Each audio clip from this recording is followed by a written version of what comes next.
ISO Kitchen.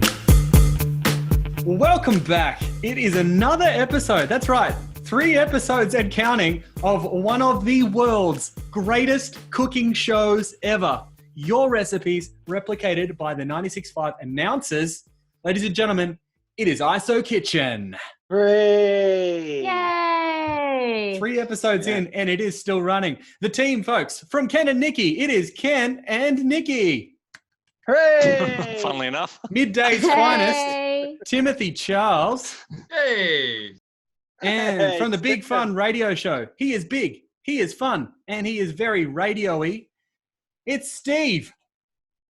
Have you tried turning it off and on again? Hi, how are you? Yes. Hey, Hey, what about yourself? Introduce yourself, Tim Bain. I'm the host of the show. My name's Tim Bain, and it is my pleasure to be bringing you some of the greatest recipes submitted by some 96five fans. We'll get to that in a little bit. Now, Nicky took on the challenge this week, and Nick, a lot of people were saying that was probably the most complex dish that ISO Kitchen will ever see. How do you feel about that? Well, I feel pretty confident about it. I knew when it was put to me that I would absolutely smash it, and I did. Right. So the dish, just like It's confidence. I've never heard of an apple meatloaf before. Has anyone here ever heard of an apple meatloaf before? Never. No. It's No. unanimous. No We idea. have not seen it. So I'm really curious as to what this video is going to be like, Nick. Is everyone ready to see Nicky's preparation? Bring it. Yeah, let's see this. Hello, welcome to my ISO Kitchen. I've been nominated to create a apple meatloaf. Let's get straight into it. Cup of onion, 2 apples, 1 carrot, and 2 eggs. 750 grams of mince, 1.5 cups of breadcrumb pepper. There was no instructions on how much, so say when. When? Some salt. Again, I don't know how much. Looks good. Worcestershire sauce.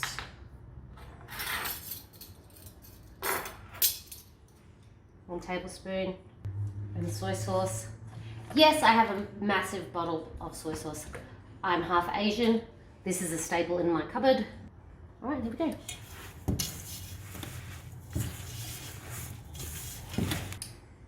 Then you get pans, trays. This is all I've got. Oops, don't know if that's going to be big enough. Oops. Is it supposed to look like that? Last bit to do is put sauce on the top and then some sugar. I obviously, to make it a bit sweet, 1/4 cup to go over the top, but this is tomato sauce and we're Australia, so I'm putting 1/2 cup. I don't care, don't judge me. The recipe said 2 tablespoons of sugar. That's not going to happen in my household. We're going to have at least 3.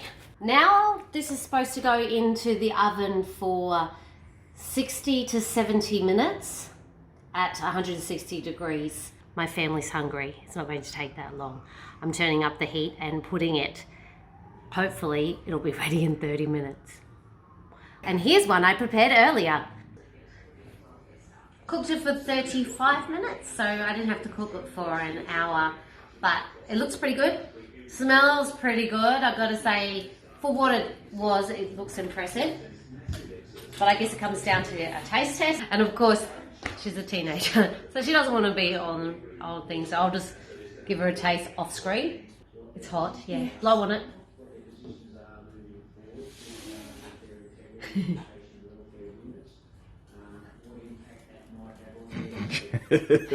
hot. It's a bit hot. It's very hot. Parenting 101, don't serve super hot food to your kids. It burns them out. All right, what do you reckon? Pretty good. Scale of 1 to 10, 10 being the best, 0 being the worst.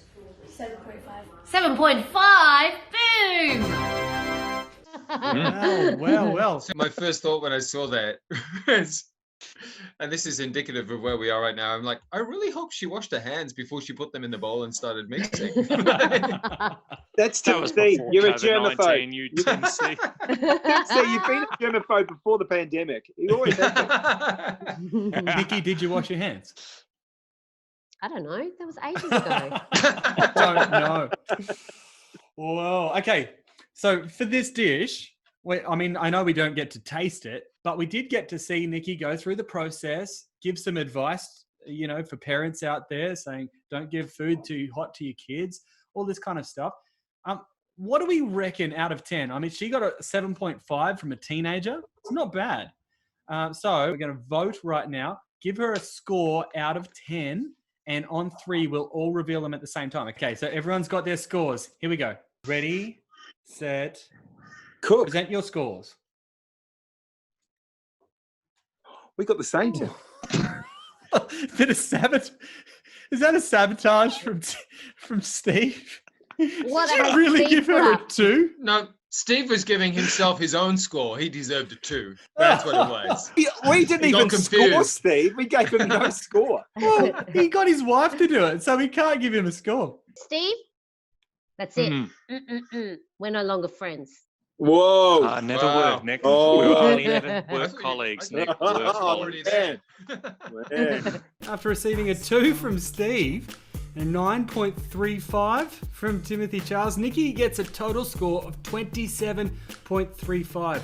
That places her whole score 27.35 points above Steve, who didn't qualify for any points because Karina did his work for him. The time has come, though, for us to move on to our next announcer. And so for that, I'm going to need the cool 96five snapback of truth. Oh, the cap. Is your name in there, Bane? Of course it is. Is that, Yeah. So I'm just there's gonna- only 3 names in there. Well, Yeah. there's only 3 people to go. So Ken, Timothy, Charles, and myself left. The next announcer to attempt to replicate a 96.5 listener's recipe is Timothy Boom. Charles. Yeah. That's you, Come on. sir. All right. You are next. Awesome. How do you Yeah. feel? Have you got butterflies? Butterflies. Is that for the recipe or No. Are you feeling No, nervous? no. Are you? No, man, no, I'm good. No, I'm pumped. All right. Although I have to admit, I mean, the 2 acts we've had so far, particularly Steve, are going to be really hard to follow. I mean, the way that he put the trays in the oven was impressive. Yeah.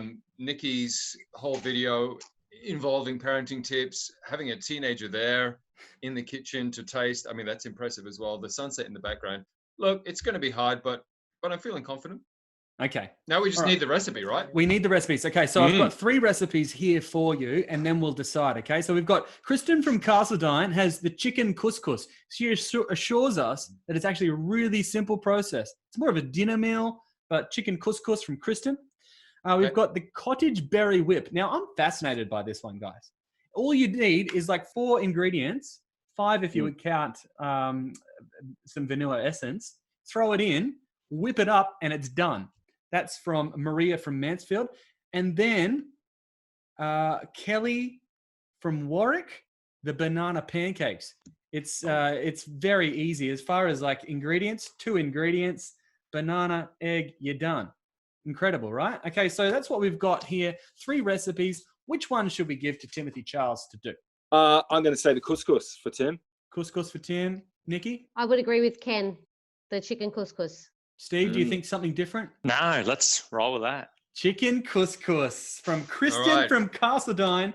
That's the meal that Timothy Charles is going to replicate. Tim, going into this, knowing your previous cooking skills and knowing what you can do and what you can't do, your limits, what are you thinking? Yeah. I think my limits are going to be tested, but I think we'll be fine. Thanks, guys, for coming in. As always, you can leave your recipes below in the comments. You can find us on the website as well. You can, do your little recipe there. Bring it in. Needs to be cheap. Needs to be easy. We're happy to hear your recipes. And until next time, guys, we'll see you later from us here at ISO Kitchen. Woo!